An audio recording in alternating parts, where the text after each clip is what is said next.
Good evening, I'm Gavin Jackson, and welcome to South Carolina ETV and South Carolina Public Radio's live broadcast coverage of the Democratic presidential primary night here in South Carolina, the first in the South. And we're starting off with some breaking news. Former Vice President Joe Biden has been declared the winner of South Carolina's primary, according to the Associated Press. He becomes the winner of South Carolina's primary, and we still are waiting some results. You can see those numbers right there. 6.1% precincts reporting, so it's still going to be a numbers game. We have a lot ahead of us this evening, and we have a lot more to tell you about. We got some great people to talk about these numbers and what to expect. Also, we have reporters out in the field this evening.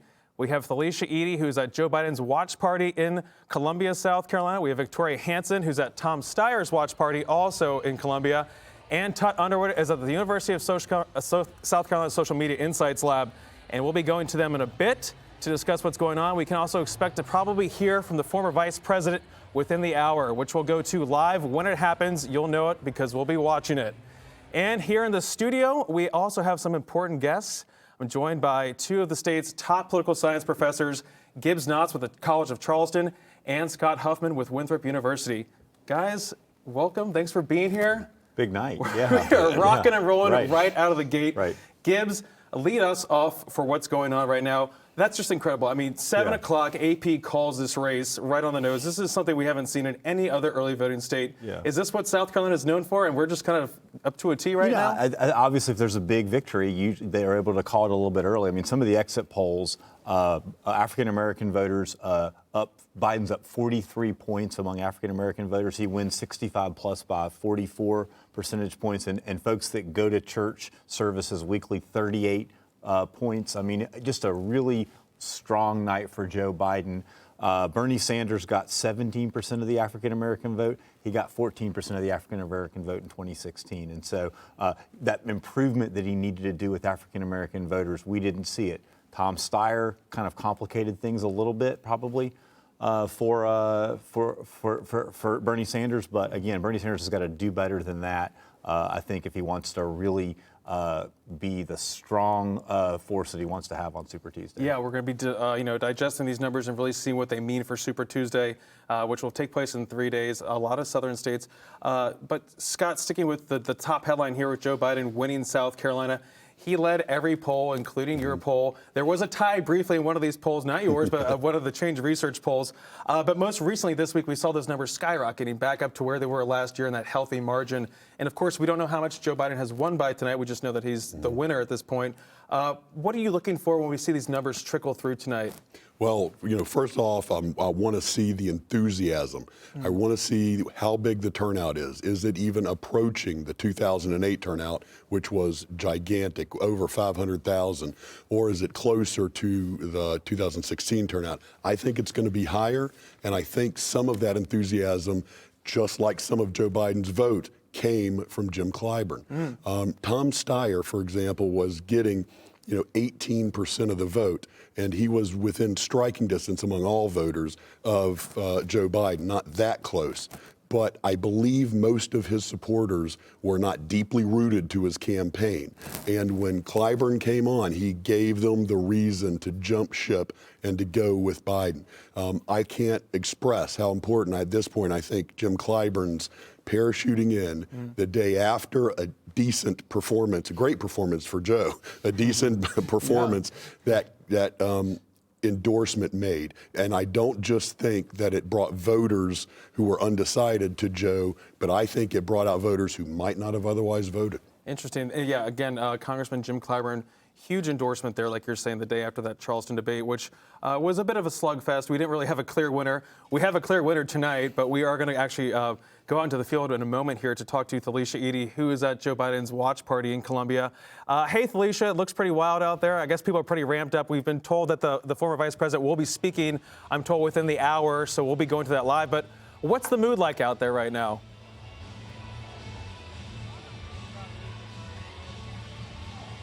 Well, as you can tell, Gavin, and probably as you know, very, very, very excited and energetic crowd here at the Volleyball Center in downtown Columbia. Immediately after polls closed this evening, and I do mean immediately, the screens behind me showed Biden as the projected winner, and this room erupted into cheers. A little bit of background about that. Our primary is the first in the South, but it's the fourth in this nominating process. Iowa, New Hampshire, Nevada, they all came before us, and Biden did not do well in those contests. People started talking about his electability factor and, frankly, the lifeline of his campaign. You at home, you probably saw and read articles that was bringing up the fact that this was Biden's third bid for the presidency, never winning a contest before. He had a lot riding on today. He told crowds here in South Carolina, especially the ones that he visited on his Soul of the Nation bus tour, that if you give me a win here in South Carolina, I will win the nomination. He had a lot riding on this, and I think a little bit kind of got to him a little bit. But also, what really helped him was the endorsement from Congressman Clyburn. He said he was not going to endorse until after Tuesday's debate. He held to his promise, and he came out with that endorsement. When I went to polling precincts throughout this week and again this morning, I talked with people who said they were still undecided. A few people were still undecided in the line today, but a lot of people told me that it was that endorsement that helped them seal the deal in their mind. The debate was over and Biden was going to get their vote. So a big, excited day. You can hear the crowds behind me. We know we have a long night ahead of us, but people here are very, very excited. I'm pretty sure the vice president is as well. Yeah, critical move there for Joe Biden, like we're saying. Now we're going to go to Victoria Hanson, South Carolina Public Radio's Victoria Hanson, who is at Tom Steyer's watch party, also in Columbia. Victoria, what's the vibe like there? We just came from Felicia. It was very enthusiastic. Obviously, supporters are pretty pumped up for Joe Biden right now. How are they feeling for Tom Steyer? We haven't seen all the numbers coming yet. We don't know what this margin's going to look like. Are they still hopeful? Can you hear the music behind me? Can you hear the music? This race may have been called already for Joe Biden, but that has not stopped the party here at Tom Steyer's camp. In fact, the music you're hearing pumping behind me, that is from a live DJ. I don't think I've ever seen that before at a campaign watch party. People are in really good spirits. They're here to support Tom Steyer. They want to see where he lands in this race. He is, of course, the California billionaire who has pumped millions, literally millions of dollars in this state into this campaign. He has been a campaign for quite some time, and he has been aggressively courting the African-American vote. What he has not been able to do so far, and perhaps he'll be able to do in this state, is win a delegate. And that's what his supporters are hoping tonight. They want to see him make a good finish in this race. So they're waiting for the final results to come in. They're playing some pretty good music. And I'm telling you, everybody right now seems to be in really good mood. So no complaints right now, but again, that's going to, as we find out more, as the numbers come in, we find out where he places, that could change. Gavin, back to you. Thanks, Victoria. Sounds like a fun time out there, too. Everyone's having fun tonight, including Tut Underwood, who is at the University of South Carolina's Social Media Insights Lab. Tut, we know that former Vice President Joe Biden has been declared the winner, but can you tell us who is winning social media right now? And we're here at the USC Social Media Insights Lab here at the College of Journalism on the USC campus. And with us is Kate Park, who is the manager and analyst for this very impressive outfit. Good evening, Kate. Good evening, Ted. How are you? I'm well. It's an exciting evening. And before we get into the more nitty-gritty things of Joe Biden's apparent victory, I want to learn a little bit more about what goes on here at the Social Media Insights Lab. Sure. So we are doing a practice that is called social media listening. And essentially what that means is that we more or less take our fingertip to the pulse of what's happening in the digital space, particularly in South Carolina. And we use a very powerful tool called Crimson Hexagon. It's a data analyst tool. And essentially it allows us to enter things like hashtags, specific phrases, words, or even figures themselves and see what are people saying about them? How do they feel about those people? What sentiment do they share? And how do they engage with the content that's out there about those people? Well, that's very complex. Yes. There are a lot of social media out there, Facebook, Instagram, Twitter, and all. Are any of one or two of them more important or more influential than the others? Well, not necessarily. Obviously, the audiences across social media vary a little bit. So we know that Twitter are going to be people that are a little bit more involved in things like politics and the news. So we have been monitoring Twitter in particular when looking at these political conversations in the state of South Carolina. However, Facebook is where people may go to express their more personal opinions rather than the facts. However, we do see a bit of misinformation, sometimes some speculation, not necessarily as factual as some of the other platforms. Very good. Behind us is a graph of some of the political goings-on Facebook, Twitter, all the social media for the day. Talk about that a little bit and what it shows us. So we have been monitoring conversations around these candidates since March. But what we've seen in the last week has been really surprising and a little bit different than what we were seeing previously. In the last week alone, Bernie Sanders and Joe Biden just slightly outweighing each other minute by minute on who was being talked about the most. In the previous months, it was Joe Biden, but people were not necessarily sharing positive things about him in the state of South Carolina.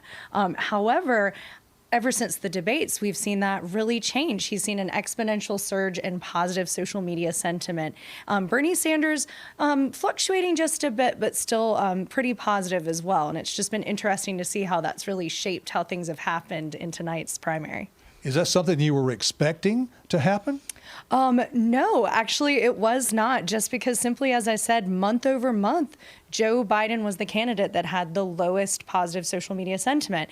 Not a lot of activity other than volume of posts.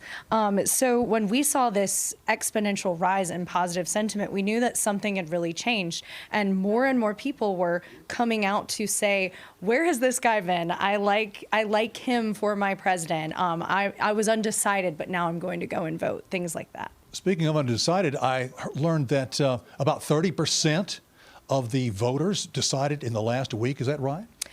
Yes, that is what we have been hearing around here at the journalism campus today. And what we did find, again, there were people in this last week that were saying, I was undecided, but now I've chosen this candidate or that candidate. And we did see that for former VP Joe Biden this week as well.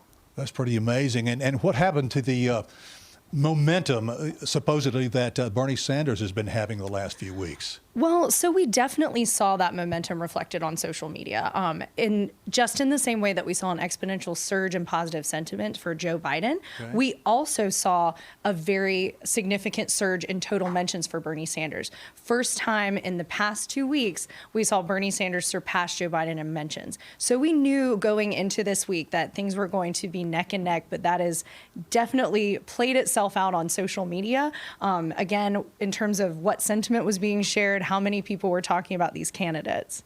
Very good. Well, we're going to get into a lot more of that as the night goes on. We appreciate these great facts. Right now, we're going to go back to Gavin in the studio. Gavin? Thanks, Tut and Kate. Yeah, from the virtual world to the real world, I was actually talking to voters this morning at polling places here in Columbia and Richland County. And here's a couple of their voices, and what they had to say about the race and who they voted for. It went pretty well. I thought it wasn't because there was a line when I came in, but it went pretty quickly. I voted for Elizabeth Warren, and I decided to go with my heart and not my brain, so there we go. I liked her policies about health care, and I love the idea of a woman being up there running for office, and I don't know, she just appeals to me. And I still wavered, like I said, if I should vote with my heart or my brain, but when it came down to it, I just voted for who I was believing in from the beginning. I just couldn't decide. It would have been Biden or Bernie, and I just couldn't decide. Well, I wanted to vote for someone who I thought could get the nomination, and someone who is progressive in lots of the things that they say. And so I wanted to pick that candidate based on kind of the momentum that they're having and that they had in the last election as well.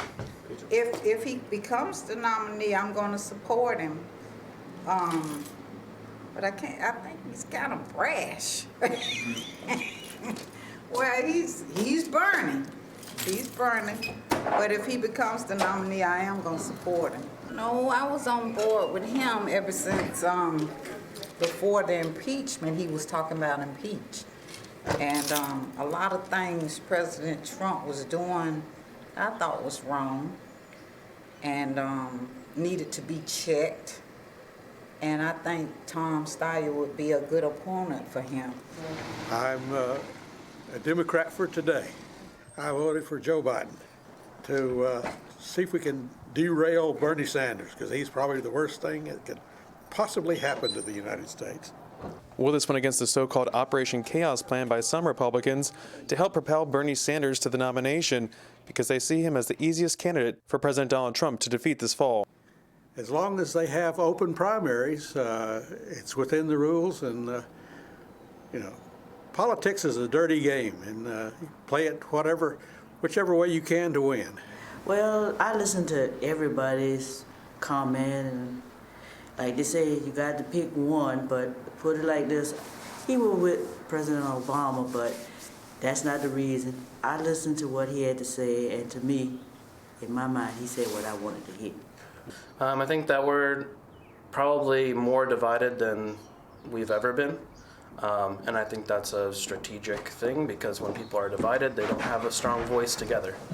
And so I think that all of us as people, whether you're Democrat, Republican, Independent, whatever, we just need to continue to have conversations, because I bet that we'll have more in common than we do that's different.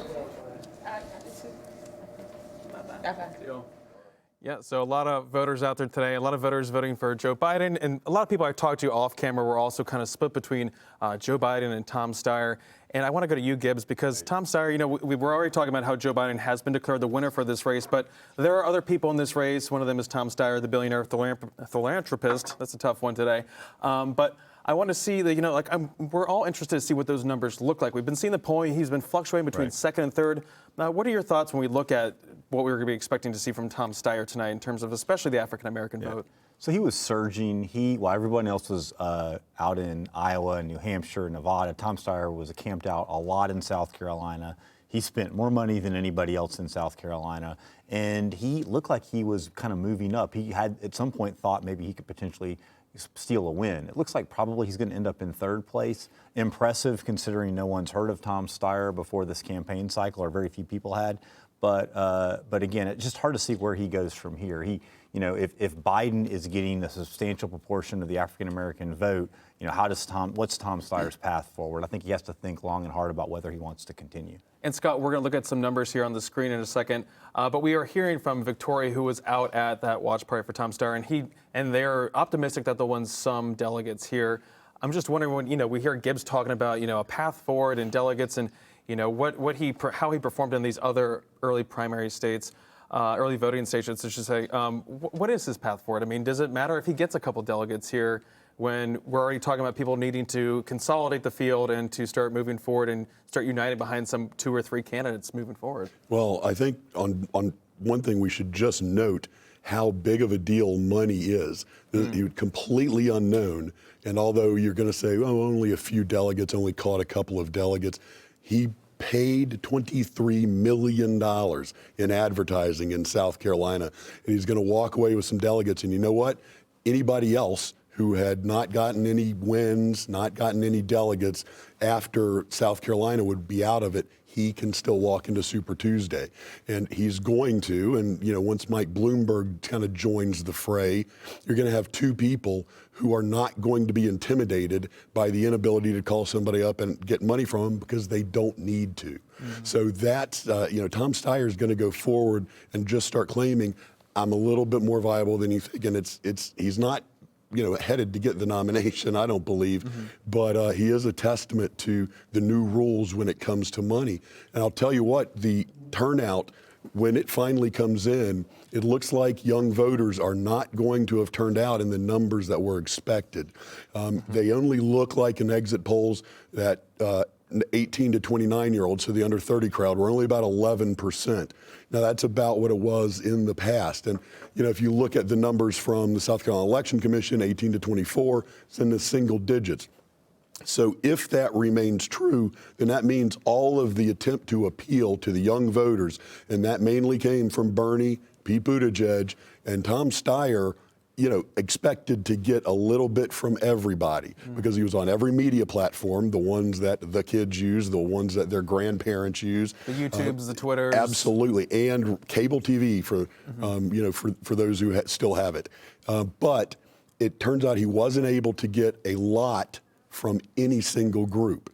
But yeah, he's still moving ahead. Yeah, so that's interesting to say then. So what we're saying is that that this outreach, which we're always trying to see, these candidates are always trying to see during these primaries to the younger voters, really has not materialized as what we've seen so far. So Gibbs, what that says is basically your diehard voters were the ones who are turning out today on this sunny day in February, this leap day, that turned out for their guy Joe Biden, and that was kind of what we had been hearing and expecting going forward this entire race.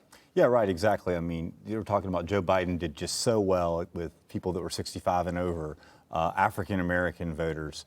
And it's those people that vote in Democratic primary after Democratic primary, and it's smart to zero in on them. It's hard to bring new people into the system, but people that have voted in 7 of the last 7 elections are likely to turn out in this election. Scott, we were talking to Caitlin Park and Tutwer over at USC's Social Media Insights Lab, and she was talking about how they had positive sentiment for Joe Biden this week while they were listening to social media. And again, we've been pointing that back to Jim Clyburn and his endorsement the day after the debate in Charleston. So talk to me a little bit about how critical that endorsement was, and especially the time it came and how that all played out into when we look at this past weekend and this entire cycle. Well, I think that first off, she noted that there wasn't a whole lot of chatter about Biden before that because the people to whom Biden generally appeals are not the ones on Twitter the most, or if they do, they're not the ones retweeting, taking selfies, hashtag Joe. But after the endorsement from Jim Clyburn, literally everything changed about this race. Both the enthusiasm, which was waning, the direction of the undecideds, and there were a lot of people, I think, who were might not have gone out because they were undecided, but they ended up going out nonetheless, feeling a little unsure about their votes. You talked to some of them who decided on their way to the polling place. This was a very late deciding contest. There are a lot of contests we see where people have made up their mind months before, and the movement in the week before the actual vote, there's very little. That was absolutely not the case this time. So not only did it get the support for Joe Biden that he needed because he has to win by double digits. Now it looks like he's really going to walk away with it. He also needed higher turnout. It looks like he may get both of those, and if he does, he has to lay the thank you and the gratitude at the feet of Jim Clyburn. Gotcha, and we'll pick this up in a moment. I want to go to Thalisha Edie, who's at the Joe Biden watch party, and you're talking to someone out there, Thalisha. I don't know exactly who it is, but introduce us and let us know what's going on out there. We're back at the University of South Carolina Volleyball Center, downtown Columbia. We saw a little bit of activity at the podium just a little while ago. We are expecting to hear from, of course, our projected winner, former Vice President Joe Biden. But here with me today is Ms. Cynthia Watson. She is the field director for the Richland County Democratic Party. Thank you for joining us. I'm happy to be here. How are you feeling right now? I'm really feeling excited. The primaries are behind us finally. It's been a long road coming. Long ride. Well, first I want you to tell our listeners exactly what you guys do at the party. So I am the field director at the Richland County Democratic Party, and so basically my responsibilities is seeing that things are going well in the field. We work with voter registration, making sure that we're getting every person registered to vote here in South Carolina to participate in the process of the Democratic Party. I attended the party's press conference earlier today where your chairman, Trav Robertson, talked about the increased numbers of registered voters across the state. What did you guys do to achieve that? Well, that's pretty impressive. Not only was Trav really excited, but the national chair, Tom Perez, was here in town today, too. And one of the things that we've done, we've gone to a lot of the colleges and universities, in particularly HBCUs, and we've done a really great job just letting people know how important it is to be a part of the process and also with the number of candidates. This was a very historical, just a historical primary in the sense that we had a number of different candidates. We've never had the diversity that we've seen before, and I believe that that's really been helpful. But also the current administration that we have in office too. I think people want to see a change, and people want their voices heard. You guys have to stay neutral throughout this process up until a certain point, but talk a little bit about why it's important. The primaries may be over for us, but it's still important for voters and people on the ground to stay engaged. Well, one of the things, the primary is over, but the eyes of the world, political world, is still in South Carolina. We've got 2 big seats being contested, and that in Lindsey Graham, and Jamie Harrison right now is running against him, and also Joe Wilson in the 2nd Congressional District. So we'd like to think that it's all over for us here, but with those 2 highly contended races, yeah, the world is still looking at us, and South Carolina's doing a great job tonight. Really excited. Cynthia, thank you so very much. We appreciate your time. My pleasure. Cynthia Watson, Field Director for the Richland County Democratic Party. Gavin, back to you. Thank you, Thalacia. That was very insightful there, and we can talk about down ballot candidates in a minute. But first, I want to bring up a graphic to show what we're seeing right now with numbers and returns coming in. And as you can see there, of course, Joe Biden, the former vice president, has been declared the winner already by the Associated Press. That happened at 7 p.m. And right now we have about 15% of the precincts reporting. You see Joe Biden with 52% of that vote. Bernie Sanders come up in a 2nd place right there at 17%. Quite the divide there. Tom Steyer in the 3rd place, the only other candidate with double digits, 11% there. And Mayor Pete Buttigieg at 8%, and Elizabeth Warren right there at 7%. Again, this is 15% of the precincts reporting. We've got 46 counties. We got a long night ahead of us. We already have a winner.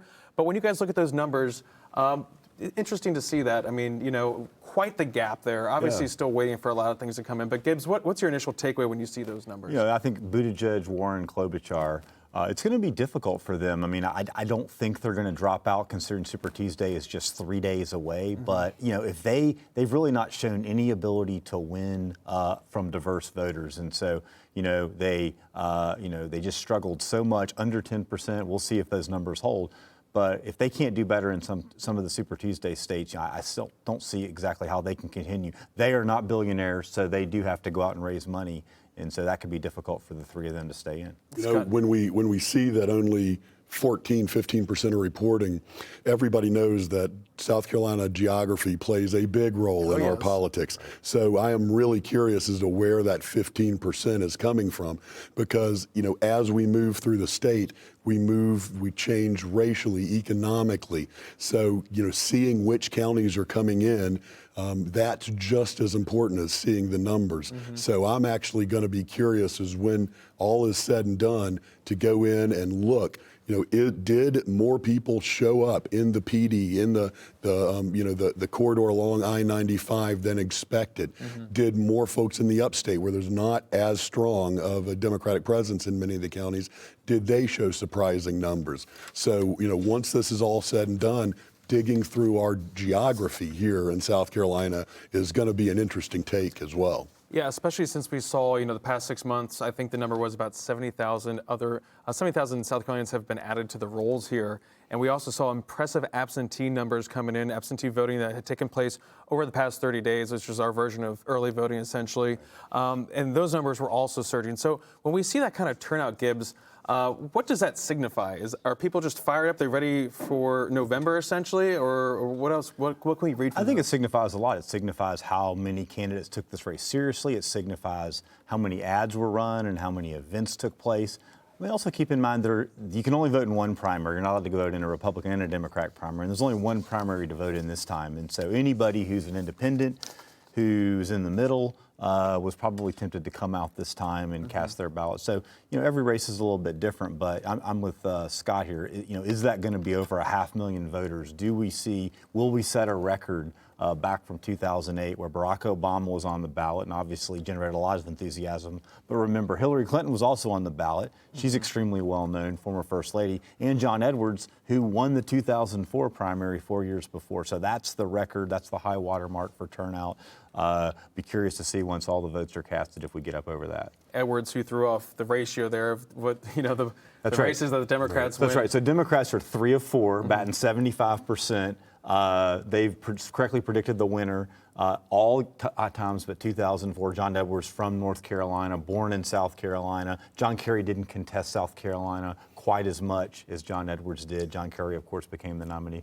John Edwards got a VP nomination, so he got something out of it. But yeah, I mean, is Joe Biden going to make South Carolina Democrats 4 for 5, 80%? Will this propel him to the nomination, or is it going to be a Sanders nomination? Is somehow Mike Bloomberg? I mean, I think it's the three of them are the most likely candidates. Obviously, a lot has happened in this cycle. We don't know for sure, but Bernie Sanders has shown enough strength, in my view, to be kind of considered to be in the final two. The real question is who's there to join Bernie Sanders. But also Bloomberg and how much money he spends. Right. So the Super Tuesday now becomes hyper important for everybody else. I believe it's 1,357 delegates that are at stake on Super Tuesday, and you need 1,991 to get over for that nomination.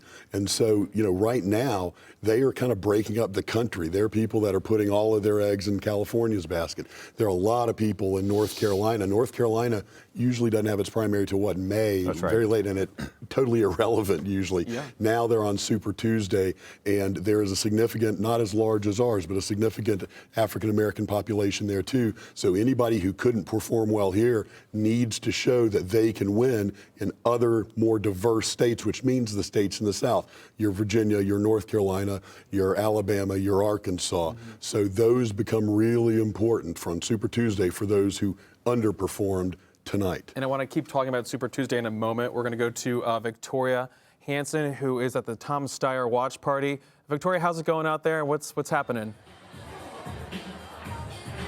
Well, I went to look for Tom Steyer's press person, couldn't find him, so I went back to a place behind a curtain over here where I'd quietly tucked my gear where I could work in quiet. I pulled back the curtain, and not only was there was a Tom Steyer's press person then, but there was Tom Steyer. Apparently he's been here for a little bit, about 45 minutes.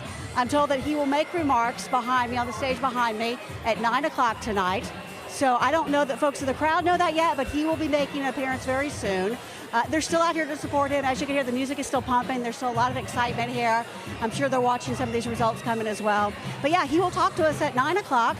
And just curious to see what he'll say, and also curious what he will do with this strong finish, if that's what it ends up to be. Where does he take this from here? How does he take this into Super Tuesday? He has spent so much time, so much money here. Just curious what happens next. So that's the situation here. Tom Steyer expected to talk to folks at 9 o'clock, and of course we'll be here to bring it to you. Back to you, Gavin. Great. Thank you, Victoria. Yes, we are also interested to know about what this all means for Super Tuesday momentum. And you're talking about how Tom Steyer is already there at his watch party. I've seen online from State Senator Marlin Kimpson. He has a selfie with the former Vice President Joe Biden, who has been declared the winner of South Carolina's presidential primary. He is in the House at their watch party in Columbia, too. So we expect to be seeing a lot of speeches happening very shortly, and we'll go to those live when they happen. But we're talking about Super Tuesday momentum now. We're switching gears. We've got 3 days until then. I want to talk about, before we talk about what this all means, because we're still waiting to see these results come through, full results, and what they mean for all these candidates on the ballot. Obviously, big news for Joe Biden here. He needed this. How much it's actually going to be, what that margin will be interesting. But we talk about how Super Tuesday has moved up, and the schedule has been condensed, and now North Carolina is on the schedule. So we are seeing a lot of, I saw media in town yesterday from Charlotte. I mean, that would make sense maybe in Rock Hill where you're at, Scott, but for them to be all the way down here, I mean, it makes sense because they're going to be, happening on Tuesday. Gibbs, is this schedule too tight? I mean, are we just a speed bump now instead of a springboard? I think there have been other instances where we've only been 3 days before Super Tuesday. Remember, Super Tuesday was designed as a way for southern states to come together. A lot of southern Democrats got really tired of losing. Democrats nominated Walter Mondale, Mike Dukakis, and lost pretty badly. And they wanted to try to nominate somebody who was a little more moderate, a little more in the model of a Joe Biden. It worked in 1992 with Bill Clinton. And we still got this big group of southern states. The vast majority of the time, South Carolina is a springboard to the Super Tuesday states. 2008, it was a little bit different. Barack Obama did really well in South Carolina, but then Obama and Clinton split a few of the states. Obama didn't win all the states on Super Tuesday. But it's a little bit, you know, Super Tuesday is different this year because of California. So that's just kind of the X factor out there, to have the biggest state in the country also be taking place on Super Tuesday. And Bernie Sanders appears to be up in that contest, and that could really kind of shake things up. Scott, momentum going into Super Tuesday now. What does that look like, and how does it winnow the field at this point? Well, I think you're going to begin to see a few more endorsements start to come out. As soon as this was called, which was immediately after voting stopped, Terry McAuliffe, former governor of Virginia, came out for Biden. So, you know, that's a nod to the voters in Virginia. Hey, this is the Democratic establishment candidate that I want to support. I think you might see the Biden, campaign seeking out many, many more of those to try and get those establishment candidates out. Now, like Gibbs said, California is its own entity. It's such a big prize. It means on Super Tuesday, for a lot of folks, they're just going to want to pick up second place, third place delegates here, second place, maybe a first place there. Whether the winnowing starts, we've already said Steyer and Bloomberg can stand as long as they feel like. Whether or not Elizabeth Warren, Klobuchar, Pete Buttigieg, whether or not they stay in, I think is going to be up in the air. I think one of the things we need to look to as to why South Carolina matters so much, why it's a springboard. My colleague Gibbs Knotts and our friend Jordan Ragusa wrote a book on that, why the first in the South. And it is because we are truly that springboard for Democrats, for Republicans for a different reason, but that springboard into the viability among the rank and file Democrats. And then Gibbs, I mean, you wrote the book like we're talking about here. Right. What makes South Carolina, I guess, so important? Obviously, we're an early voting state. How do we get to this point? And obviously, are we playing the role that we were born to play right now? I think we're playing the role we were born to play. I mean, again, this was not a Democratic thing. This is the Republicans, late 1970s. Republicans said, we got to get people to pay attention to the Republican Party and set the primary up. But they wanted to make it an early primary and to be a gateway to the rest of the southern states. Democrats had their first primary in '92, their first in the South primary in 2004, but designed exactly for this, to have a lot of attention, to recognize that the South as a region has a role to play in presidential politics. And one of the things about South Carolina that's really important is we have this group of southern states right after it. There's not a group of New England states after New Hampshire. There's not a group of Midwestern states right after Iowa, but there's always been this Super Tuesday group of states after the South Carolina primary. And those southern states follow along. And they follow along. And again, and I think about South Carolina is pretty representative of the South. I mean, if you sort of tried to rank the southern states kind of in their demographics, or in their politics even, you might have Virginia on one end and you might have Mississippi on the other. South Carolina kind of falls kind of somewhere in the middle. It's still a state that's growing a lot. Its demographic profile is pretty similar, pretty representative of the South. And I'm one that believes there's a common culture and identity in the South as well. So for all those reasons, if you do well in South Carolina, if Joe Biden, there's not going to be a Jim Clyburn endorsement in every state, but if Joe Biden does well in a place like South Carolina, he's probably going to do well in Tennessee, North Carolina, and Virginia as well. That springboard he needed while everyone was pretty much calling for his obituary in the early voting states, right? Which they already factored in. That would be a case there. Well, let me put in a plug for Gibbs's other book then, on Southern identity, because the South is the most cohesive region.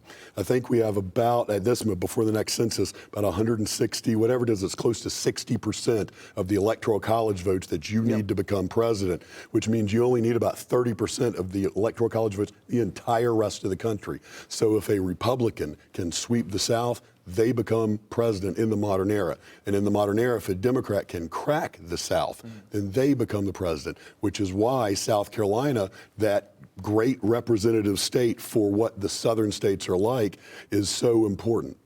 That'll be something we'll be definitely watching on Super Tuesday, especially for Joe Biden here. And now we're going to go to Tut Underwood, who's at the USC Social Media Insights Lab. Tut, what are you seeing out there on the social medias? Okay, we are here at the Social Media Lab, as you said, Gavin, and we're talking with manager and analyst Kate Park. And Kate, you have a bank of students that are keeping minute-to-minute monitoring on the social media buzz. So what have you been seeing lately? Yes, our very dedicated interns have been here helping me find out exactly what's being said up to the minute here on social media. And essentially what we've seen is within the last hour, there have been about 1,000 posts that either mention or tag Joe Biden. However, not so many related to Bernie Sanders, even though we were seeing this very large share of voice for Sanders in the last few hours. In just this last hour alone, only about 250 posts for Bernie Sanders. And within that monitor, there has been some discussion about what Joe Biden's win will mean for Bernie Sanders. There has been a lot of national attention on sort of this Operation Chaos, this idea that GOP voters should go and vote in the primary for Bernie Sanders. But what we actually found is while that was of a lot of national social media attention, not so many people in the state of South Carolina actually discussing that or saying that they went and voted for Bernie Sanders as a GOP voter. That's an interesting aspect of it. And of course, another thing for Joe Biden is the African-American vote. It was so important to him. It's been talked about nationally for a long time, and especially here in South Carolina, which is a more diverse state with many African-American voters, especially in the Democratic Party, obviously. So can you tell from the enormous bump that Biden's got, how much of that is African-American voters? So the answer to that question is no, Tut. Okay. We are able to look at demographics like age and gender, but we are only looking at publicly available social media profiles. And part of the protection as a social media user is that there is no reporting on race or ethnicity for social media. So even though identity politics have come up a lot in this particular race, we have no way of really ascertaining the demographics in that regard of who is talking on social media. But the big guy, of course, in that arena is Jim Clyburn, and he did endorse Joe Biden just a few days ago. So tell us what happened after he did that regarding social media. Absolutely. So there were 3 events that really created this exponential surge in positive sentiment for Joe Biden on social media. And first was definitely his debate performance, but then that rolled into Clyburn's endorsement, as well as Joe Biden's CNN town hall appearance, where there were a lot of real South Carolina people asking Joe Biden questions. But one thing that I would mention is that we are able to measure what's called an influencer through Crimson Hexagon. And that looks at things like how many followers does this person have, how many times are they posting, how many eyes are seeing the content that they post. After Clyburn's endorsement, Clyburn had never really been an influencer in this conversation, but after that endorsement, he was probably the number 3 influencer in conversations about Joe Biden. So we know that that endorsement really did mean a lot to social users in South Carolina. Good information, Kate. Thank you so much. Now let's toss it back to Gavin in the studio. Gavin? Hey, and yeah, you just saw, thanks, Todd, we just saw Congressman Jim Clyburn there at the Joe Biden watch party. Looks like he's about to start talking and maybe possibly introducing the vice president, the former vice president there. We'll get there once those remarks begin. But really quickly, wanted to go to Victoria Hanson, who's over at the Tom Steyer watch party. Victoria, what's going on there? Well, in that case, Victoria is not available right now. But, you know, we're talking about Jim Clyburn. We're talking about what we saw on the social media, guys. And Gibbs, you're talking about not having a Jim Clyburn in every state. So then what role does that play going forward? I mean, obviously Clyburn goes out there and helps maybe create buzz for him, goes to some of these southern states where his endorsement might play better than places like I think so. I mean, obviously he's very connected in the U.S. House of Representatives, very involved with the Congressional Black Caucus, and so I think he can have an influence beyond South Carolina. There's no question about that. And you know, Clyburn can help, help raise money, help make sure Joe Biden gets the resources he needs, because right now, he has advertised, I think, the least amount of the candidates competed in South Carolina in the Super Tuesday states. He's got to come out here tonight and have a really important address to the nation, a really important address to the Super Tuesday states, be able to build on that momentum and show some of that springiness step that he had here in South Carolina that he hasn't shown in the earlier states. And Scott, really quick before we go to Victoria, I want to ask you just how happy do you think not only Joe Biden is right now, but Congressman Clyburn, who's the Democratic whip, number 3 Democrat up there in the House of Representatives, knowing that this is happening, because he's, you talk to him about Bernie Sanders, not a big Bernie Sanders fan. He's worried about what a Sanders nomination could mean for his Democrats, his vulnerable Democrats, one of them who is Joe Cunningham in the 1st Congressional District. Well, I would think that a lot of the things he's going to be concerned about are about the triumph of his career if Joe Biden becomes elected. So I think he's going to look at that and say, I had a big role in getting this done. Joe Biden does not have a Jim Clyburn in every state, but he did campaign for Democrats around the country. And you can better believe he's going to go to Texas for Latino congressmen, Latina congresswomen, and try and pull those favors right back to him. Because there may be no single Jim Clyburn, but there's a lot of congressional districts that owe some of their success to Biden supporting him. Gotcha. Yeah, laying that groundwork in one way or another. And we're going to Victoria Hanson, who's at Tom Steyer's watch party. Before we go back to Alicia Eady and obviously Jim Clyburn, seems like he's introducing the former vice president out there. But we want to go to see Victoria Hanson at Tom Steyer's watch party right now. Yeah, and Gavin, joining me right now is the National Press Secretary for Tom Steyer. His name is Ben Gertis. Thank you so much for joining me. Thank you so much for having me. And so you guys have been watching the numbers come in. What are you guys seeing, and what are your thoughts? Well, first, I just want to say congratulations to the Biden campaign on a well-fought race and a well-run race. For us, it looks solid, like we have a really good chance at third place, outperforming around the state. So we're really excited, but it's early, so we'll wait and see. I know that Mr. Steyer has been back there with you behind that black curtain where I kind of peeked earlier. When is he going to come out? Do you have any idea? I was told 9 o'clock. Is that right? Yeah, sometime after 9 o'clock. We're waiting for some more returns from our key districts. So, but should be sometime after 9, and excited to hear him. And districts, you say that you expect him to perform well in. Which districts are those? Can you share that with me? Yeah, it's the 6th district and the 1st district. The places where we've been really running on environmental justice, racial justice, talking about reparations. We've really resonated there, and we're excited for those more returns from there to come in as the night continues. Any idea, and this is a question that I probably should ask him, but if he has a strong finish tonight, then what happens next as he goes forward into Super Tuesday? Well, our hope is that with a strong finish, we can make the case that Tom's someone who can both put together a diverse coalition and take Donald Trump on the economy, which we know he's going to run on. And our hope is with a strong finish, we'll have momentum carrying into these diverse Super Tuesday states, places like Alabama, North Carolina, Texas, and California. Ben, thank you so much. And I don't know who put together the party, but the live DJ is excellent, so you should take the credit. Well, we're glad you guys are having a good time. Thank you so much. Back to you guys in the studio. I wish we had a live DJ in here, Victoria. Thank you so much. And we're going to go to Congressman Jim Clyburn, who is on stage at the Joe Biden watch party. He's about to introduce the former vice president, is what I'm being told. So let's listen to what he has to say there on stage after former Vice President Joe Biden has been declared the winner of South Carolina's primary. Have been blessings. And we are blessed with a candidate who understands what it is to restore the goodness that exists in this great country. He will get us away.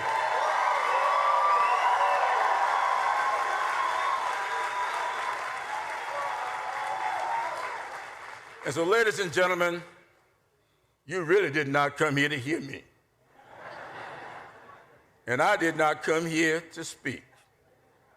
I came here to introduce and present to you a good man.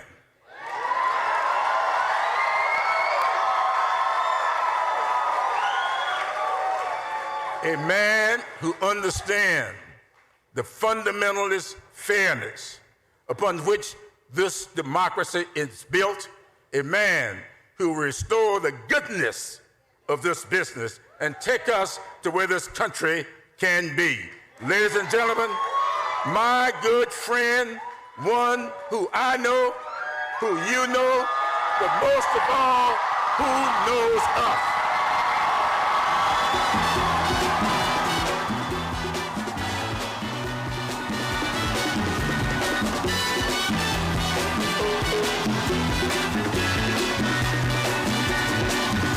Take nothing less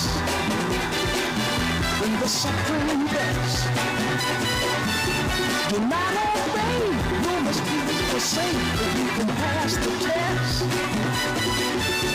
Just move on to a greater day. With just a little faith, if you put your mind to it, you can surely do it.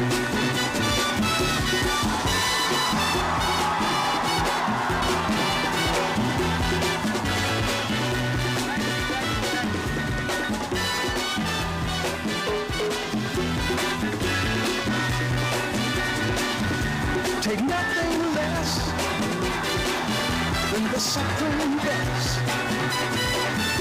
Do not obey, you must be forsaken if you can pass the test. Just move on up to a greater day. With just a little faith, if you put your mind to it, you can surely do it. Thank you. Thank you. Thank you, thank you, thank you, South Carolina.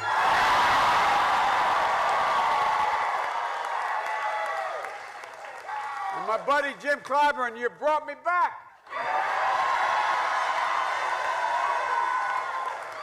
It's a man of enormous integrity. All of those who've been knocked down, counted out, left behind, this is your campaign. Just days ago, the press and the pundits had declared this candidacy dead. Now, thanks to all of you, the heart of the Democratic Party, we just won, and we've won big because of you.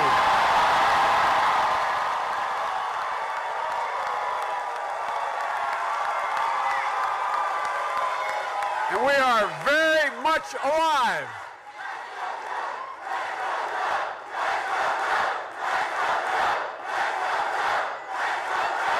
Look, I told you all that you could launch a candidacy. You launched Bill Clinton, Barack Obama to the presidency. Now you launched our campaign on the path to defeating Donald Trump. This campaign has taken off, so join us. Go to JoeBiden.com, sign up, volunteer, contribute if you can, but we need you, we want you, and there's a place for you in this campaign.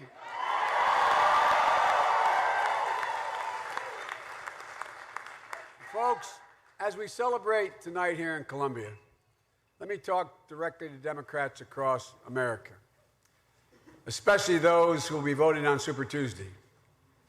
This is the moment to choose the path forward for our party. This is the moment, and it's arrived. Maybe sooner than anyone guessed it would, but it's here. And the decisions Democrats make all across America in the next few days will determine what this party stands for, what we believe, and what we'll get done. If Democrats nominate me, I believe we can beat Donald Trump.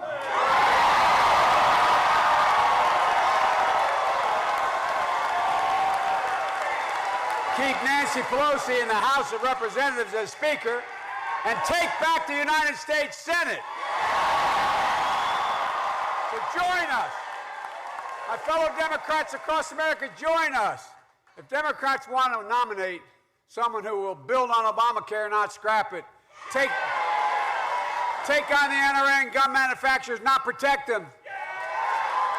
Stand up and give the poor a fighting chance and the middle class get restored, not raise their taxes and keep the promises we make. Then join us. And if the Democrats want a nominee who's a Democrat,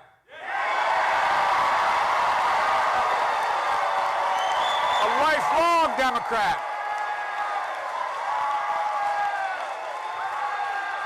a proud Democrat, an Obama-Biden Democrat, then join us. We have the option of winning big or losing big. That's the choice.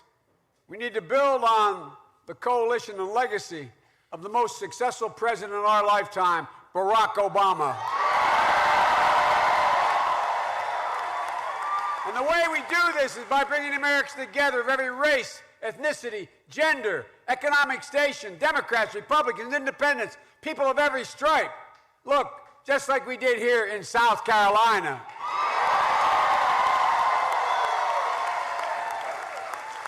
And like we can do across the entire country on Tuesday and beyond. Folks, win big or lose, that's the choice. Most Americans don't want the promise of revolution. They want more than promises. They want results. They want to give all Americans access to real opportunity, to be able to have affordable health care for all Americans, an environment with clean air and clean water, an education system that funds our schools, pays our teachers, makes community college free, a nation that will stand up to and beat the NRA. Reform our criminal justice system, root out institutional racism, mobilize the world against climate change. And an economy that works, rewards work, not just wealth. My dad used to say, Joey, a job's about a lot more than the paycheck. It's about your dignity. It's about decency, it's respect. It's about your place in the community. It's being able to look your kid in the eye and say, honey, it's going to be okay. For all our families, for all our communities. Because that's the right thing to do. That's what makes us Democrats. Talk is cheap. False promises are deceptive. And talk about revolution and changing anyone's life. We need real changes right now. Something I've done my whole career, and I'll do as president. So this isn't an election to spend all our time in a battle for the soul of the Democratic Party. This is a battle for the soul of the United States of America. And we're in an incredibly perilous moment, as all of you know. Winning means uniting America, not sowing more division and anger. It means not only fighting, but healing the country. We have to beat Donald Trump and the Republican Party, but here's the deal. We can't become like them. We can't become like them. We can't have a never-ending war. Above all, it's time for America to get back up. The country is so ready. So ready. Once again, fight for the proposition that we hold these truths to be self-evident, that all men and women are created equal, endowed by the Creator with certain inalienable rights. We say it all the time, but we've never fully lived up to it. But we've never before, until this president, walked away from it. And it's the reason why Jim and I and all of us are in this. I believe with every fiber of my being that all men and women are created equal. You know, I saw it a few days ago in a town hall in Charleston, Jim. I spoke with Reverend Anthony Thompson, whose wife, Myra, was studying the words of her Bible with 8 other parishioners at Mother Emanuel 4.5 years ago. It was a weekly routine, reading Scripture and finding purpose and faith in God and in each other. And in an instant, hate, vengeance, white supremacy pierced that faith, and they were lost forever. But you know what I found the most remarkable thing in my career thus far? Remarkable about Reverend Thompson and the families of the Emanuel 9. It's through all that pain, all that grief, they forgave. Yes, sir. Yes. And here's the deal. In their forgiveness, they brought more change to South Carolina than any that's occurred over the previous 100 years. Think about it. The Confederate flag came down. Real change. That's why the Sunday after, Jill and I and my family, we came back to Mother Emanuel on Sunday services after the funeral of the victims. Because 6 weeks earlier, we had lost our son, Bo. And we needed to be healed, too. We need to be healed. I really mean this. We needed whatever they were exuding.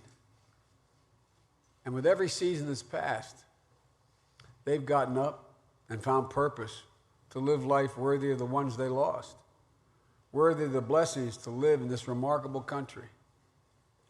We left here,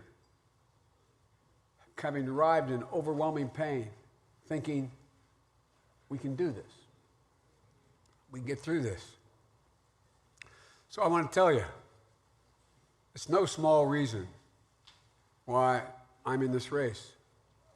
People like all of you here tonight, all around the country. The days of Donald Trump's divisiveness will soon be over. No.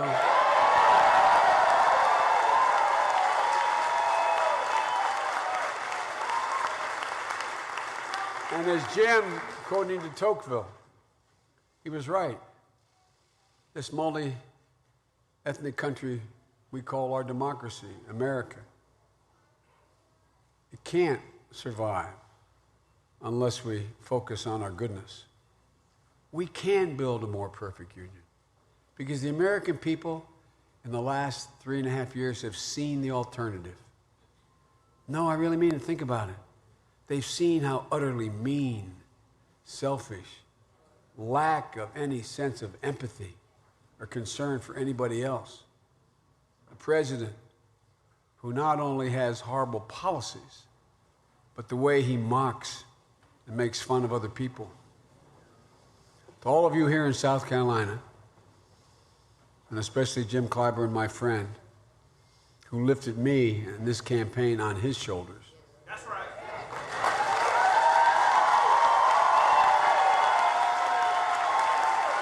But I mean all of you. Many I don't have time to name, all of you.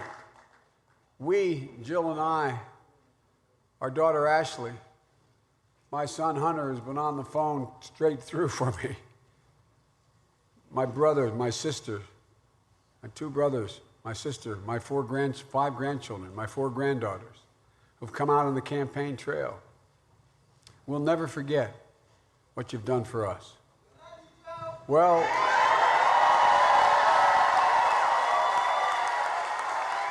we can say without fear of contradiction, the Bidens love you guys, man. The Bidens love you. That's real. And folks, now we need to stand behind Jamie Harrison, the next president, next senator of South Carolina. We need to send Joe Cunningham back to the House of Representatives.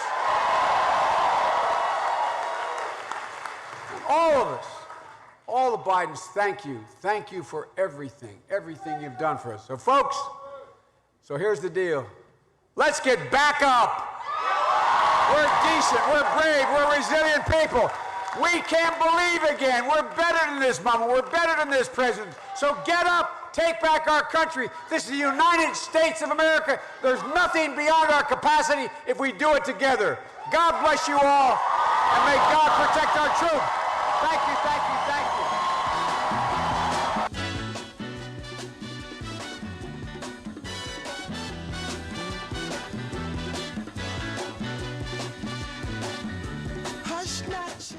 And you just heard a very jubilant, a very excited former Vice President Joe Biden, who is relishing his win as the winner of the South Carolina Democratic presidential primary.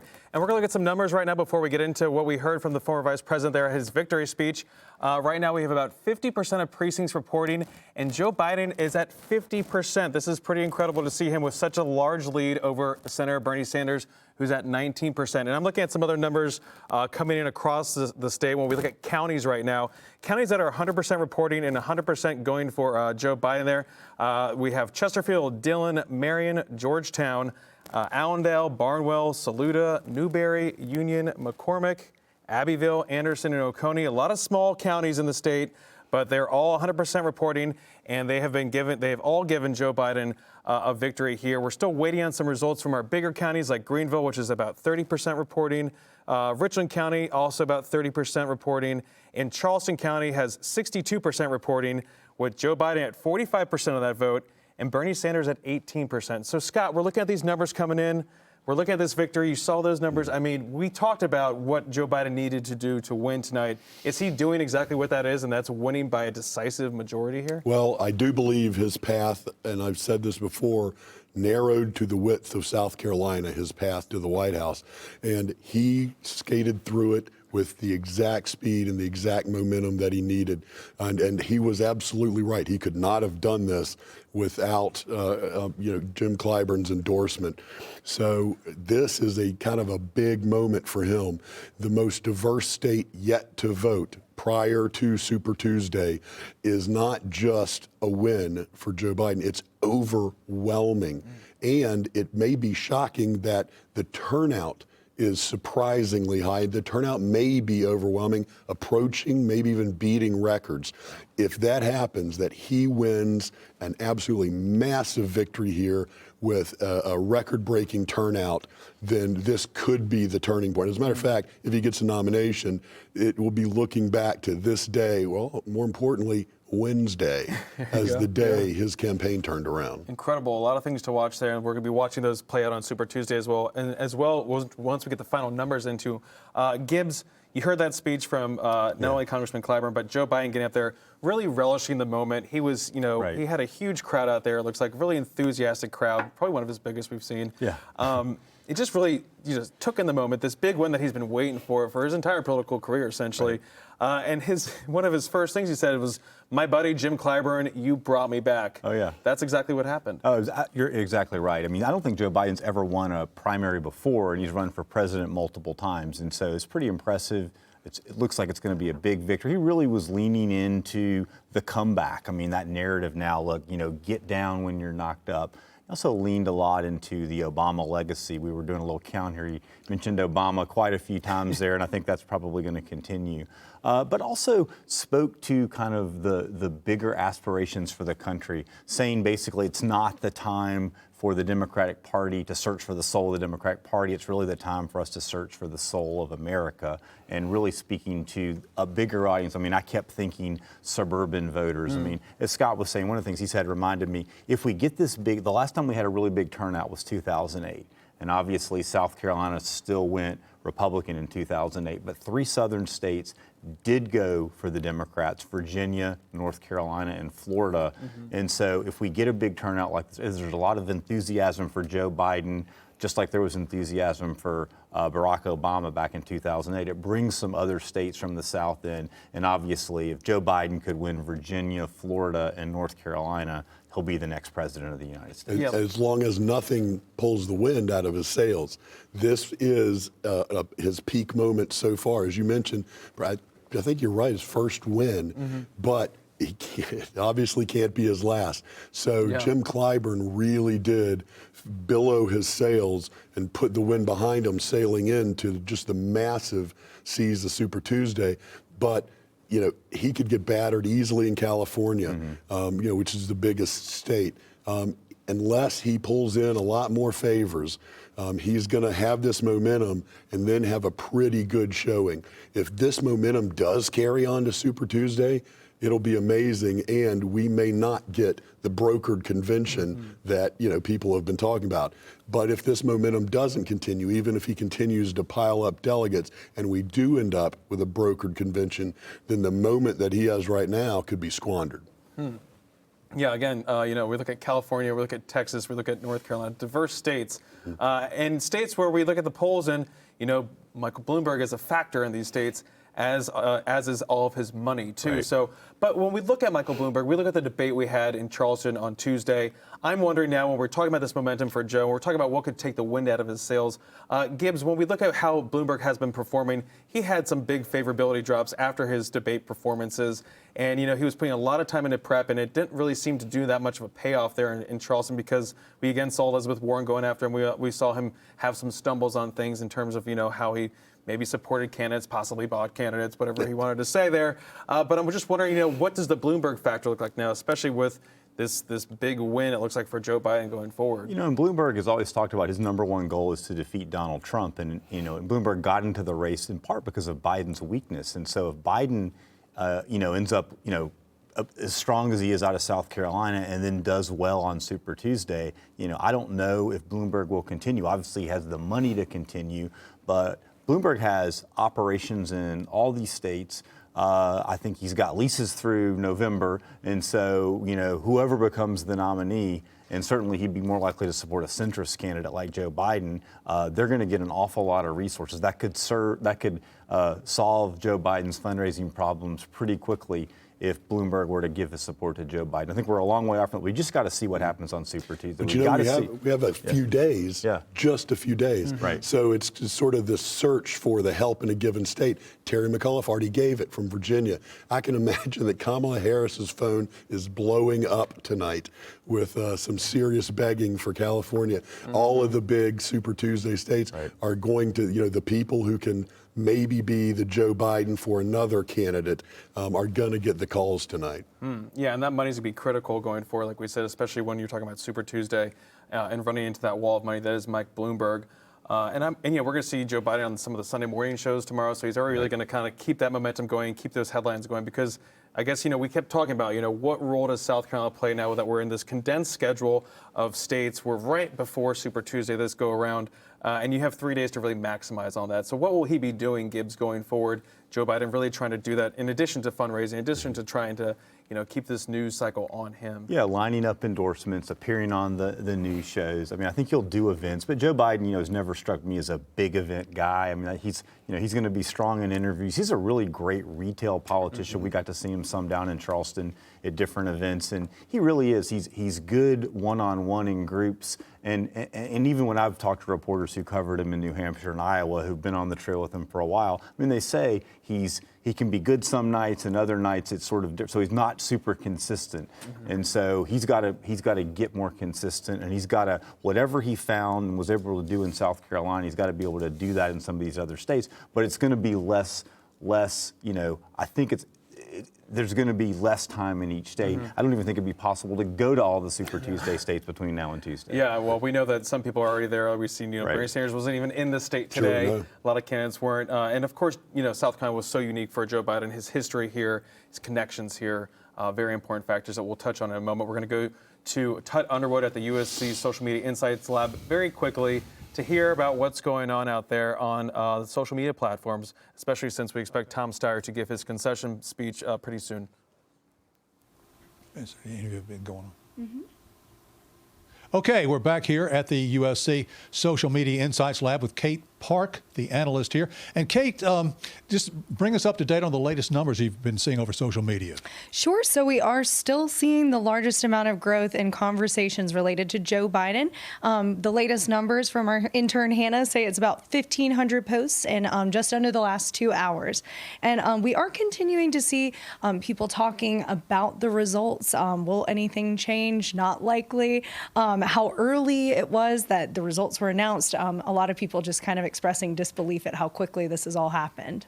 There's been a lot of talk a long time about disinformation and people using disinformation on the social media and that kind of thing. What kind of a factor is that, and are you looking for that in your studies of social media? Absolutely. So there's a few factors that we've been looking at, in particular bots. Bots have been the kind of buzzword that everyone talks about with social media and politics. And my interns and myself actually did find that there are bots present that are posing as South Carolina users. Now, trying to assign motive to why there are bots and why they are pushing out political messages in particular, we did find that there was about 7 to 9%, depending on the candidate that we looked at, and they were typically tweeting negative sentiment towards Democratic candidates and positive sentiment towards President Trump. How that information will sort of change as we have a named candidate, we can't necessarily predict, but we do know that there are bots and likely bots that are posing as South Carolina users. So we're very much promoting social media literacy and paying attention to the resources of what you see on social, what sort of information is being shared and where that comes from, simply because there is misinformation out there. And as the 2020 election happens, we will definitely see sort of those misinformation campaigns wrap up, and bots will certainly be present in those campaigns. Let's go back in history just a little bit, just a few years. How long has social media been a big factor in telling what society is feeling about these elections? Sure. Well, I mean, I think if you go back to 2008 with President Barack Obama, you really could see he was one of the first candidates that was really, I guess you consider your grassroots social media campaign just superstar. But it was the 2016 election in particular that I think really got people paying attention to how social media data reflected what we saw, not just in the polls, but then in the final results. Because what we did find, I always say that social media data, it's not a poll, but it is a barometer. It is a good way of knowing where is the buzz, where's the pressure, who are people excited about or not excited about. And even though the polls were reflecting one thing in 2016, social media predicted, or showed a picture that was much more accurate to the final results. Okay. And we are seeing similar patterns here in the state of South Carolina with this exponential rise for Joe Biden in just the last week. Can't prove cause and effect, but we can show that correlation with our social media data here at the lab. That is great information. There's so much more to be told about social media. But right now, we've got to throw it back to the studio and back to you, Gavin. Thanks, Todd. Yes, social media is a wonderful thing. Well, sometimes it is, right? We don't need to get into the negatives of it. Well, in the Victory Lab, a book written after the Barack Obama did his amazing performance, some of the stuff it showed was the impact of Facebook. Mhm. Now, it wasn't, fake news or disinformation, but the impact that seeing your friends and neighbors saying that they had voted or they were going to go out to vote tended to increase the probability that you would go out to vote. So we saw social media in that campaign, as was referenced just now. But in this most recent campaign, we saw a much darker side to social media. So I'm, in the same way an oncologist is fascinated to watch the growth of a cancer he hopes to cut out, I'm fascinated to watch what's going to happen with social media in the 2020 presidential campaign. Who knows where misinformation will lead us, as a democracy, right? That's still to be determined.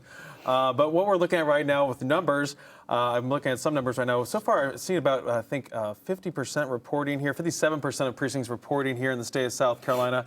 And so far, what I'm seeing in total voter turnout, 279,000 voters so far. And Joe Biden still, those numbers right there you're seeing on your screen have him at 48%, I think it's almost 50%, 49.8%, with about 55% reporting.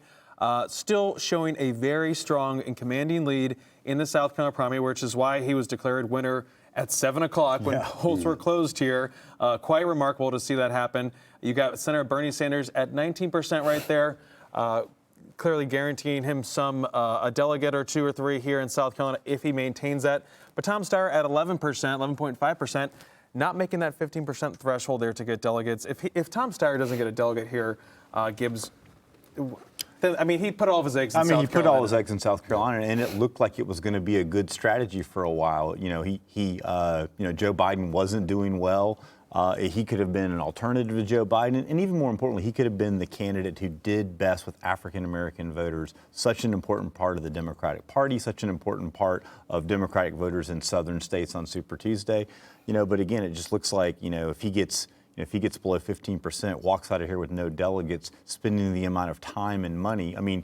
He has gotten some really good policy proposals together. He, I think, has done a lot to advance some really important ideas and raise some issues that need to be addressed for both our state and for Democrats. But in terms of becoming the nominee, he just seems like, he was surging, but folks who maybe flirted with Tom Steyer ultimately went back to Joe Biden. And I'm actually getting word right now. I just saw a tweet from one of my colleagues from a CNN embed out there that says Tom Steyer is expected to announce that he will drop out of the race this evening. We might get to his speech. We're supposed to be out around 9:30 tonight, but if we don't get to his speech tonight, that is something that I'm hearing will possibly happen.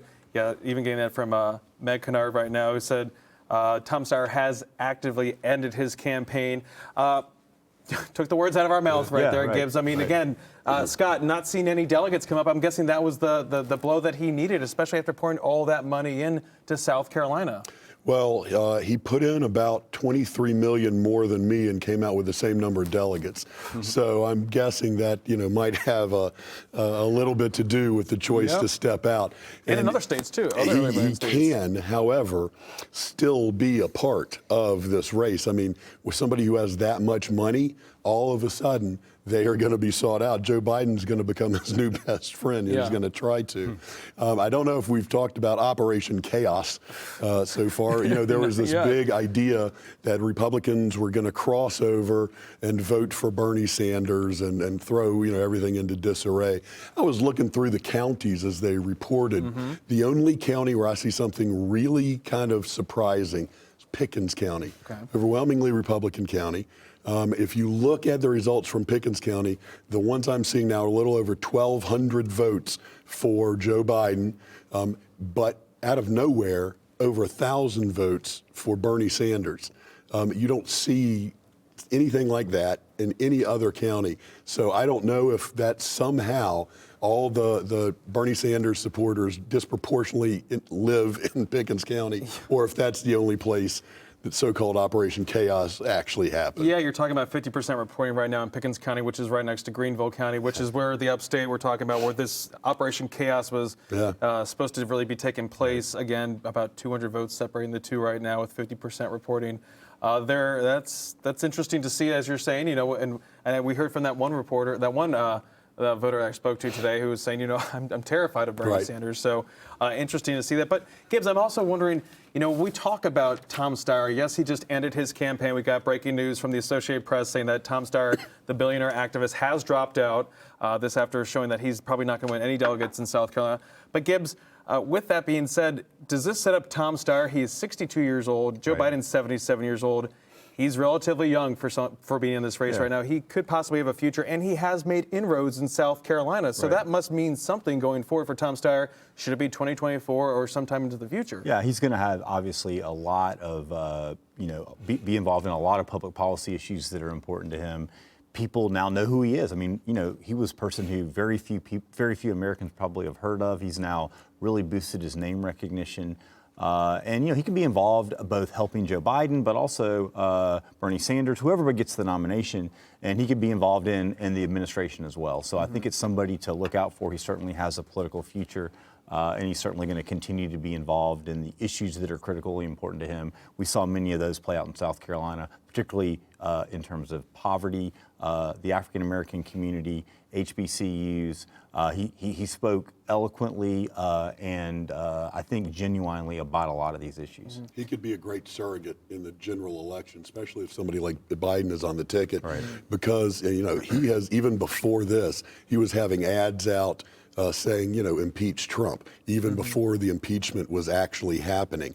So, you know, he has that message, and then he added on to it the actual policy messages that Gibbs was talking about. He would be a really good surrogate for somebody to go out there and say, listen, you get rid of Trump, and here's the ideas that need to be put in place, not some revolution. So who knows? Yeah, and it's interesting, too, because, you know, that frees up some billions, as we've been talking about. And I'm wondering, you know, when we look at momentum, and if Joe Biden, I mean, this is a huge lead that we're seeing with Joe Biden right now with, you know, he's about 50% right now. He's maintaining that, and Bernie Sanders at 19%, essentially. So I'm wondering, you know, is Mike Bloomberg watching these results, Gibbs, and thinking, hey, if I don't do really well on Super Tuesday, where he's been putting all his eggs in his basket, because, you know, we expected Tom Steyer to really weaken Joe Biden, and it doesn't look like he's done that much. So, you know, that's what Bloomberg was banking on. If that's not happening now. That's right, exactly. So Joe Biden looks really strong, and Bloomberg, you know, he looks at the numbers. He's a very analytical person. He's very data-driven. And so, you know, I suspect he's going to continue through Super Tuesday. But if it looks like Biden is able to continue this momentum, the bet that Bloomberg's made on Super Tuesday doesn't pay off, I just don't feel like he's going to continue to stay. There'll be a lot of pressure on him if he stays in the race. I think he makes things easier for Bernie Sanders. I suspect that Mike Bloomberg is a kind of person who is going to be more supportive of somebody like Joe Biden than Bernie Sanders. And so, you know, and that would be a way that Joe Biden would be able to really fast forward his campaign with money. He hasn't been able to get it done in terms of building the organization and raising the money like some of the other candidates. But if he were to get Mike Bloomberg behind him, he might get Tom Steyer behind him. You know, that would be super important. And we might be getting word that Tom Steyer might be giving his concession speech, and the speech basically ending his campaign here in South Carolina after a big run. When we talk about this, Scott, you know, you look at Bloomberg and you look at all this money, talk about the race, you know, Mike Bloomberg has said that he'll throw $1 billion behind whoever the nominee is. Obviously it seems like there's some differences between who they want to see as the nominee. And we heard from Jim Clyburn talking about not Jim Clyburn, we've heard from Jim Clyburn talking about down ballot candidates, but we heard from Joe Biden specifically shouting out Jamie Harrison, who's running for the Senate, and then also Joe Cunningham, who's in that at-risk district. They're both worried about what a Bernie Sanders nomination could mean for them. How critical is that, and how does that factor into everything we're talking about here right now? Well, I think you're right on. A lot of the districts that were won and a couple that were taken over in 2018 by the Democrats in the House are very, very close. They're very, very tight. And if you have Bernie Sanders at the top of a ticket, then, the Republicans are going to turn out en masse, and the Democrats might not. So a lot more might be at risk. And, Gibbs said something important about Tom Steyer. This was Tom Steyer's experiment. Scott, we're going to go to Tom Steyer right now. He's giving his concession speech and ending his campaign for president. Hey, you guys. So let me say this. I got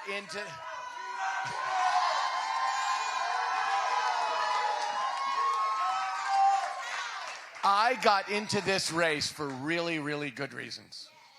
I got into this race because I thought that people weren't adequately addressing racial injustice in this country.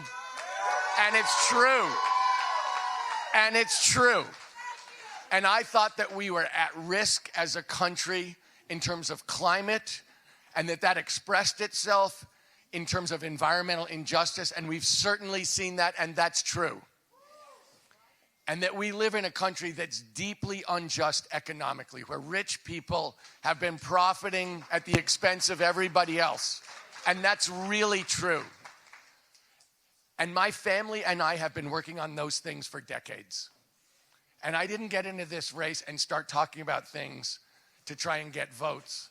I was in this race to talk about things that I care the most about and that I continue to care the most about. And let me just say this. I think the team that we have, more than half people of color, more than half women, 30% LGBTQ, that is the team that I want to ride in to battle with. That is the crew. That's the crew I want on my side. So let me say this. I've never worked with a better group of people who've worked harder or in a more dedicated way. The endorsers from South Carolina are some of the most outstanding human beings I've ever met, standing up for what's right. I am so proud to be with them. And the group of people in South Carolina, I'm looking at some of them right now, are a team of people who people use these words, but I am humbled to be working side by side with those guys. I'm humbled to be working side by some of the women from South Carolina. And honestly, the people who've endorsed me have stood up in a very red state where I have seen things, honestly, that have broken my heart.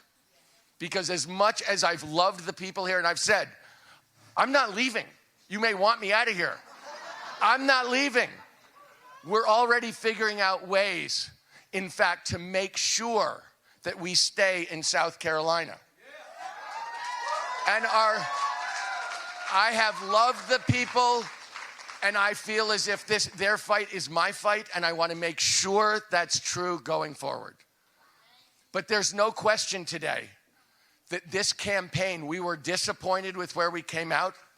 I think we got one or two delegates. And then you just hear there Tom Steyer, who is ending his campaign for the presidency, disappointed in the way things turned out apparently, and he was talking about staying here and not leaving South Carolina. He just said he's suspending his campaign, but he's not leaving South Carolina, which means he's going to be invested in the state like we were talking about going forward. We have about 1 minute left, guys. We've had a big winner named, and we have now one less person in the field. Takeaways really quick, Gibbs.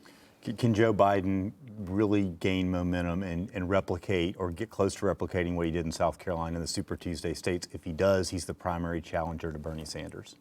Scott. Well, and if he can move through that, then I think the party is going to start coalescing around him. But Tom Steyer just said something interesting. If he stays and his billions stay, then Jamie Harrison is going to have a really interesting race.